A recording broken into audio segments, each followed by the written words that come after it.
ജീവിതത്തിൽ ചില സമയങ്ങളിൽ എല്ലാം തകർന്നു പോയി, ഒരു പ്രതീക്ഷയുമില്ല എന്ന് തോന്നുന്ന നിമിഷം പ്രാർത്ഥിച്ചു, കാത്തിരുന്നു. പക്ഷെ ഒരു വാതിലുകളും തുറന്നില്ല. ദൈവത്തിൻ്റെ വചനം പഠിപ്പിക്കുകയാണ് ജോബിൻ്റെ പുസ്തകം 22:28. നീ തീരുമാനിക്കുന്ന കാര്യം നിനക്ക് സാധിച്ചു തരും, നിന്റെ പാതകൾ പ്രകാശിതമാക്കുമെന്ന്. ദൈവത്തിൽ വിശ്വസിച്ച് എടുക്കുന്ന തീരുമാനങ്ങൾ എപ്പോഴും അനുഗ്രഹങ്ങൾ നമ്മുടെ കൂടെ ഉണ്ടാകും.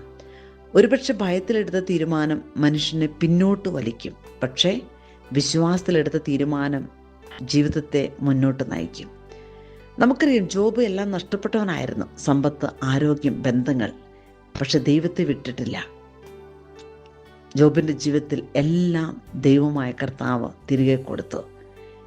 നീ നിരാശയിൽ എടുത്ത തീരുമാനത്തിൽ ഒരുപക്ഷെ നിനക്ക് തോന്നും എല്ലാം കൈവിട്ടു പോയെന്ന്. വിശ്വാസത്തിൽ നീ എടുത്ത തീരുമാനം നിന്റെ കുടുംബത്തിനായി, നിന്റെ ശുശ്രൂഷയ്ക്കായി, നിന്റെ ഭാവിക്കായി, ദൈവത്തോട് ചേർന്ന് നിൽക്കുന്ന ഒരു ജീവിതത്തെ ഒരിക്കലും തകർക്കാൻ ദൈവമായ കർത്താവ് അനുവദിക്കില്ല. യേശു നിനക്കായിട്ട് വഴിയൊരുക്കുമ്പോൾ നിന്റെ അടഞ്ഞ വാതിലുകൾ തുറക്കും.